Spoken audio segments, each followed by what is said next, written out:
अस्सलाम वालेकुम। मैं हूं आपका होस्ट मियां वालेकुम उमर सलाम। और आप देख रहे हैं प्रोग्राम जंगल का मुहाफिज। आज जो हमारे साथ जंगल के मुहाफिज मौजूद हैं वो किसी भी तारुफ के मुताबिक नहीं, बहुत ही ज़्यादा मेहनती, बहुत ही ज़्यादा दबंग किस्म के ऑफिसर नवीद अहमद खोकर साहब। आप sub divisional forest officer Rajanpur इस वक्त अपने फ़राइज़ सर अंजाम दे रहे हैं। अस्सलाम वालेकुम नवीद साहब। वालेकुम सलाम सर। सर सबसे पहले आपका बहुत शुक्रिया कि आपका जो वक्त है बहुत ही ज़्यादा कीमती है, क्योंकि जिस पोस्ट पे आप तैनात हैं तो उनकी जो जॉब है वो तकरीबन 24 घंटे की ही होती है, तो उसके बावजूद आपने हमें टाइम दिया, उसके लिए बहुत शुक्रिया आपका। आपका भी बहुत शुक्रिया, आपने इस काबिल समझा कि आप बात करें इसी पे फॉरेस्ट डिपार्टमेंट के हवाले सर से।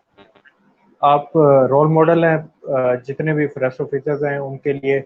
माशाल्लाह आपकी जो मेहनत है और जितना आप काम कर रहे हैं फॉरेस्ट डिपार्टमेंट के लिए, तो सबसे पहले आपसे दरख्वास्त करूंगा कि आप अपना तारुफ थोड़ा सा करा दीजिए कि आपका ताल्लुक किस शहर से है, उसके अलावा आपने एजुकेशन कहाँ कहाँ से हासिल की। जी, मेरा नाम जैसे आपने बता दिया पहले कि नवीद अहमद खोखर खोखर फैमिली से ताल्लुक है, और होम डिस्ट्रिक्ट मुजफ्फरगढ़ है। बेसिक एजुकेशन मुजफ्फरगढ़ से ही है।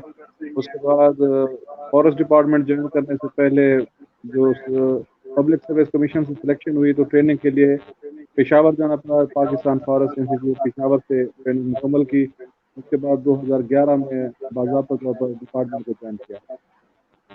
ज़बरदस्त, माशाल्लाह। तो सर जहाँ तक मैंने सुना हुआ है कि फॉरेस्ट डिपार्टमेंट के जितने भी ऑफिसर्स हैं उनकी सबसे ज़्यादा अच्छी और सबसे ज़्यादा जो यादें हैं वो पीएफआई से ही होती हैं, पाकिस्तान फॉरेस्ट इंस्टीट्यूट से। तो आपकी कैसी यादें हैं वहाँ की? जी, पीएफआई का एक सुनहरी दौर होता है। जब आप इस इंस्टीट्यूट में जाते हैं तो सबसे पहले जो आपको सीखने को मिलता है वो है डिसिप्लिन। डिसिप्लिन बगैर कोई भी काम जो है वो उसमें खामियां रह जाती हैं। वहाँ पे डिसिप्लिन के लिए बहुत ज़्यादा जोर भी दिया जाता है, और सबसे बड़ी खूबी भी यही है। उसके अलावा पूरे पाकिस्तान से जब लोग एक ही इंस्टीट्यूट में आते हैं, पढ़ते हैं, तो एक पूरे पाकिस्तान से आपका ताल्लुक बन जाता है। हर छोटे बड़े शहर से लोग आए हुए होते हैं वहाँ पे ट्रेनिंग के लिए। हर सूबे से आए होते हैं, मुख्तलिफ ज़बानों से उनका ताल्लुक होता है, मुख्तलिफ कल्चर से वो लोग ताल्लुक रखते हैं।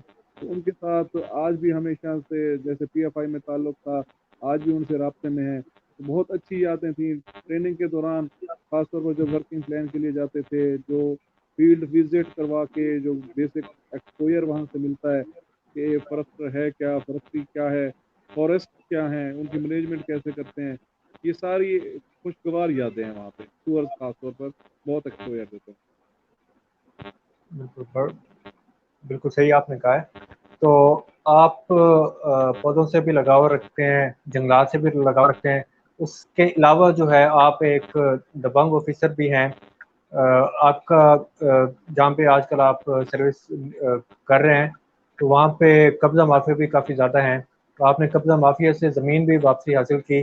तो उस हवाले से हमें थोड़ा सा बताएं कि कितने एकड़ आपने ज़मीन हासिल की और क्या क्या मुश्किलात आपको आई, और उस पे आपने कितने एकड़ पे आपने शजरकारी की।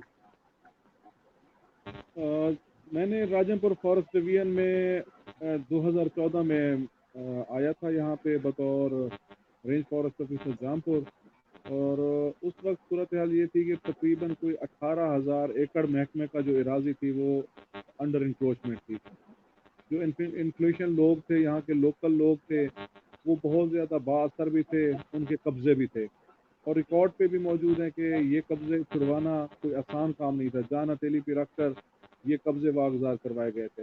2015 में ग्रैंड रिट्रीवल ऑपरेशन हुआ जिसमें पुलिस डिपार्टमेंट ने हेल्प किया। पूरे हमारे सर्कल डीजी खां से फील्ड स्टाफ ने, ऑफिसर्स ने पार्टिसिपेट किया। पुलिस डिपार्टमेंट की बहुत ज़्यादा तादाद में हमें फोर्स मैसर थी। तो ये फिर पॉसिबल हुआ कि हमने तकरीबन स्टेट लैंड और फॉरेस्ट लैंड 18,000 एकड़ एरिया जो था वो हमने वहाँ से इंक्रोचर से खाली करवाया था, जो कि हमें तकरीबन कोई 5 महीने का अर्सा लग गया इस पूरे रिट्रीवल ऑपरेशन में। इसके बाद फिर खाली रकबा करवा देना तो एक अलहदा से एक मुश्किल थी कि लोगों के साथ जो वहाँ पे बासर थे उस वक्त वो उस हुकूमत के नुमाइंदे भी थे, तो उनसे अलहदा से एक इशू था थेफ्ट इंक्रोचमेंट का, हर वक्त खतरा रहता था। उस ज़मीन को जो प्रीशियस लैंड हमने खाली करवाई थी, फिर उसके ऊपर एक 1800 एकड़ की स्कीम बनवाई गई, उसके ऊपर 1800 एकड़ ही रकबा लगवाया गया था 2014, 15 और 15, 16 में। और अब तक राजमपुर फॉरेस्ट डिवीजन में मैं तकरीबन कोई 3000 एकड़ से ज़्यादा प्लांटेशन कर चुका हूँ। और हालिया जो अभी 2020-21 है, इसमें 10 बिलियन ट्री सुनामी प्रोग्राम के तहत तो 1200 एकड़ हमारा प्रपोज्ड है, जो हमने इंशाल्लाह लगाना है। लास्ट ईयर 2019-20 में हमने कोई 800 एकड़ एरिया पे जो कि डिफरेंट हैं, कैनाल वाटर पे इरिगेटेड प्लांटेशन में 300 एकड़ और 500 एकड़ जो है वो बेला फॉरेस्ट पे, जो कि हमारे रिवरैन फॉरेस्ट है, वहाँ पे हमने प्लांटेशन की है। प्लांटेशन माशाल्लाह अल्हम्दुलिल्लाह कामयाब हैं, जो स्टाफ की बहुत बड़ी मेहनत है, अचीवमेंट है। बिल्कुल, बहुत ज़बरदस्त। आपका काम देख के वाक़ई में खुशी होती है, दिल को सुकून हासिल होता है। तो नवीद साहब, आपसे ये पूछना चाहेंगे कि आपने माशाल्लाह से 3000 एकड़ रकबे पे आपने प्लांटेशन कराई है, तो किस पौधे पे आपने ज़्यादा फोकस किया है कि इस पौधे की शजरकारी मैंने ज़्यादा से ज़्यादा करानी और उसकी आपने ज़्यादा से ज़्यादा शजरकारी आपने कराई भी सही? यहाँ पे साइट को और सॉयल कंडीशन को बहुत ज़्यादा अहमियत दी गई है। जो हमारे बेला फॉरेस्ट हैं वो फर्टाइल लैंड है, बहुत ज़्यादा वहाँ पे रिच है, फर्टाइल लैंड है। वहाँ पे हमने शीशम को ज़्यादा इंट्रोड्यूस किया और बहुत ज़्यादा मिकदार में शीशम हमने लगाई है। तो तकरीबन कोई 3000 एकड़ में से 1000 एकड़ के करीब जो हमारी प्लांटेशन है वो शीशम पर मशहूर है। इसके अलावा यूकलिप्टस भी है, बेरी को इंट्रोड्यूस करवाया है। और अभी यहाँ पे ट्रेंड नहीं था राजमपुर फॉरेस्ट डिवीजन में, अर्जुन का हमें बहुत अच्छा रिजल्ट मिला है, बहुत ज़्यादा माशाल्लाह अर्जुन का रिजल्ट मिला है। और कहीं पे हमें प्रॉब्लमेटिक जो साइट्स थी, जो डिफिकल्ट साइट्स थी, कहीं पे हमें सेम तौर का इशू था, या कहीं पे हमें किसी भी हवाले से ऑयल का इशू था, तो हमने वो अर्जुन को इंट्रोड्यूस किया और अर्जुन ही से अर्जुन की प्लांटेशन बहुत कामयाब है। इसके अलावा हमने फलदार दरख्त भी लगाए हैं। यहाँ पे कोई तकरीबन 15 एकड़ के ऊपर हमने फलदार दरख्त लगाए हैं, जिनमें आम है, अमरूद है, अनार है, अंगूर है, जो भी फलदार यहाँ के लोकल हैं वो सारे यहाँ पे हमने इंट्रोड्यूस कर। ज़बरदस्त, माशाल्लाह सर। शीशम की अगर बात की जाए तो लोग अब शीशम की प्लांटेशन कराने से डरते हैं, क्योंकि पिछले कुछ सालों से जो है शीशम जो है वो बीमारी को फेस कर रही है। लेकिन इसके बावजूद आपने शीशम लगाई और माशाल्लाह से आपकी शीशम लगी कामयाब भी हुई। तो उसके लिए आपने कोई मेथड यूज़ किया है या उसकी कामयाबी किस तरह हुई, उस हवाले से थोड़ा सा बताइएगा? उमर भाई, मैंने जैसे पहले इंट्रोडक्शन में भी आपको अर्ज़ किया कि राजापुर फॉरेस्ट सब डिवीज़न में बेला फॉरेस्ट भी मौजूद है। ये वो बेला फॉरेस्ट हैं जो इंडस रिवर के बेल्ट के ऊपर हैं और जहाँ पे नेचुरल क्रीक्स भी गुजर रही हैं इन जंगलात में से, तो जिसकी वजह से यहाँ पे वाटर टेबल ऊपर पा रहा है और ये शीशम के लिए मोस्ट सूटेबल है। सॉइल भी फर्टाइल है और इसके अलावा शीशम की जो रिक्वायरमेंट है पानी के हवाले से वो भी पूरी हो जाती है। हमने through Peter pump irrigated plantation के तर्ज पे इन बेलाजात को प्लांट अप किया है, शजरकारी की है शीशम की। तो जो सबसे ज़्यादा ख्याल रखने वाली चीज़ थी वो ये थी कि हमने इनिशियल स्टेज पे ग्रेजिंग से बचाया है शीशम को। अगर शीशम का पौधा एक दफ़ा ग्रेज हो जाए, फिर जितना मर्ज़ी आप कोशिश कर लें वो ना अच्छी क्वालिटी का दरख्त बनता है ना अच्छी क्वालिटी की उसे वुड या टिम्बर आप हासिल कर सकते हैं। प्रोटेक्शन जो की है वो ग्रेजिंग के हवाले से की है। इसके अलावा बाकी जितने भी सिल्वीकल्चर ऑपरेशन है, जिसमें वीडिंग, जिसमें रीओपनिंग ऑफ ट्रेंचेस और उसमें आप जो फायर लाइन्स को क्लियर रखना, ये सारी चीज़ें हमने मुकम्मल की हैं जो हमारे ब्रेकअप में ऑपरेशन में भी शामिल थी।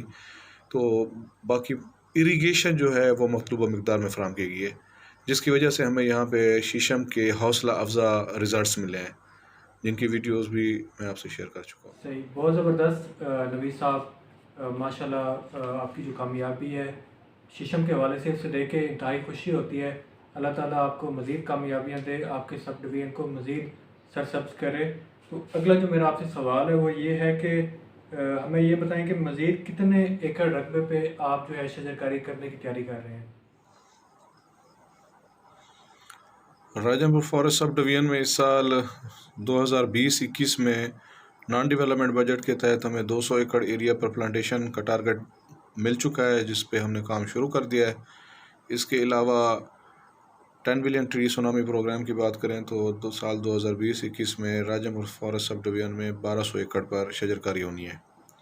اس شجرکاری میں 500 ایکڑ ایریا اریگیٹڈ پلانٹیشن پر مشتمل ہے، جو کہ رکھ ڈیم پلانٹیشن میں ہوگی، جبکہ ریورین فارسٹ میں، جن کو بیلا فارسٹ بھی کہتے ہیں، 700 ایکڑ پہ یہ پلانٹیشن ہم نے کرنی ہے انشاءاللہ، جس کے لیے ہمارے پاس اپنا پلانٹنگ سٹاک تیار ہے، اور جیسے ہی ہمیں گورنمنٹ کی طرف سے ہدایت موصول ہوتی ہیں تو ہم نے کام شروع کر دینا انشاءاللہ، اور ویل ان ٹائم اپنے ٹارگیٹس اچیو کریں گے۔ صحیح، ماشاءاللہ۔ تو اگلا جو میرا آپ سے سوال ہے وہ یہ ہے کہ راجن پور فارسٹ سب ڈویژن میں ٹوٹل کتنے ایکڑ رقبہ ہے؟ راجن پور فارسٹ سب ڈویژن کا کل رقبہ 18,971 ایکڑ ہے، جبکہ اس میں اریگیٹڈ پلانٹیشن ہمارے پاس 13,857 ایکڑ ہے، اور 5,114 ایکڑ ہمارے پاس بیلا فارسٹ ہے۔ صحیح، ماشاءاللہ، زبردست۔ تو نوید صاحب، اگلا جو میرا آپ سے سوال ہے وہ یہ ہے کہ جو آپ کے پاس نرسری موجود ہے اس حوالے سے ہمیں تھوڑا سا بتائیں کہ کتنے پودوں کی آپ کے پاس گنجائش ہے، پچھلے کچھ سالوں میں آپ نے کتنے پودے تیار کیے، مزید آپ کتنے پودے تیار کرنے والے ہیں، اس حوالے سے تھوڑا سا بتائیے گا۔ راجن پور فارسٹ سب ڈویژن میں پاٹڈ نرسریز مختلف سکیمز کے ذریعے ریز کی گئی ہیں۔ اس میں ہم اگر 10 بلین ٹری سونامی پروگرام کی بات کریں تو راجن پور فارسٹ سب ڈویژن میں وفاقی بجٹ کے تحت 8 لاکھ تقریباً پودا تیار کیا گیا، اور اسی طرح 5 لاکھ پودا جو ہے وہ ہم نے پروونشل شیئر میں ریز کیا ہے۔ کل اس طرح 13 لاکھ کے قریب ہم نے پودا 10 بلین ٹری سونامی پروگرام میں مکمل کیا ہے ٹارگیٹ اپنا، اور اسی طرح ہمیں نان ڈیولپمنٹ بجٹ کے تحت 5 لاکھ پاٹڈ نرسری ریز کرنے کا ٹارگیٹ دیا گیا تھا، وہ جو کہ بر وقت مکمل کیا گیا تھا۔ اس کے علاوہ وائلڈ فروٹ پاٹڈ نرسری میں 12,000 پودے تیار کیے گئے تھے، جو سارے پھلدار پودے ہیں، جو مختلف ایونٹس میں فری ڈسٹریبیوٹ بھی کر رہے ہیں اور فارسٹ لینڈ پر بھی ہم پلانٹ اپ کر رہے ہیں۔ اسی کے علاوہ بلینک ایریا اسکیم میں بھی ہمیں 1 لاکھ پاٹڈ نرسری ریز کرنے کا ٹارگیٹ ملا تھا، جو کہ ہم اچیو کر چکے ہیں۔ اگر ہم موجودہ مالی سال کی بات کریں 2020-21 کی، تو اس سال ہمیں نان ڈیولپمنٹ بجٹ میں 5 لاکھ پاٹڈ نرسری ریز کرنے کا ٹارگیٹ دیا جا چکا ہے۔ اس کے علاوہ 15 ایکڑ بیڈ نرسری لگانے کا بھی ٹارگیٹ ہمیں مل چکا ہے، جس پہ کام جاری ہے۔ اسی طرح اگر ڈیولپمنٹ سکیمز سموک کے حوالے سے بات کریں تو 2018-19 میں ہمیں 10 ایکڑ ایریا جو بیڈ نرسری ہم نے اگائی تھی، وہ سموک سکیم کے تحت بھی ہم نے شجرکاری کر کے اس کو بھی اپنا ٹارگیٹ مکمل کیا تھا۔ نوید صاحب، بہت شکریہ آپ کا کہ آپ نے اپنا قیمتی وقت ہمیں دیا۔ تو اینڈ میں آپ سے اجازت چاہنے سے پہلے میں آپ سے درخواست کروں گا کہ آپ ہمارے دیکھنے والے ناظرین کو کوئی میسیج دیں۔ درختوں کی اہمیت کے حوالے سے نبی کریم صلی اللہ علیہ وآلہ وسلم کے احادیث سے ہم بخوبی واقف ہیں۔ میرے تمام سننے والے لوگوں سے یہی گزارش ہوگی کہ درخت لگانا سنت نبوی ہے۔ آئیں سب مل کر اس زمین کو درختوں کے زیور سے سجائیں، اور نبی کریم صلی اللہ علیہ وآلہ وسلم کی سنت پر عمل پیرا ہوں، اور موجودہ وقت میں جو ہمیں کلائمیٹ چینج کے حوالے سے چیلنجز ہیں، ان کو میٹ کرنے کے لیے، ان کا مقابلہ کرنے کے لیے کسی ایک محکمے کے ملازمین پر ساری ذمہ داری دینے کی بجائے ہر فرد اپنا کردار ادا کرے، تاکہ ہم اس بہت جو مشکل گھڑی ہے کلائمیٹ چینج کے حوالے سے، اس سارے چیلنجز کو مقابلہ کر سکیں، اور درخت لگا کر اپنی دین و دنیا کی بھلائی حاصل کر سکیں۔ شکریہ نوید صاحب، اللہ حافظ۔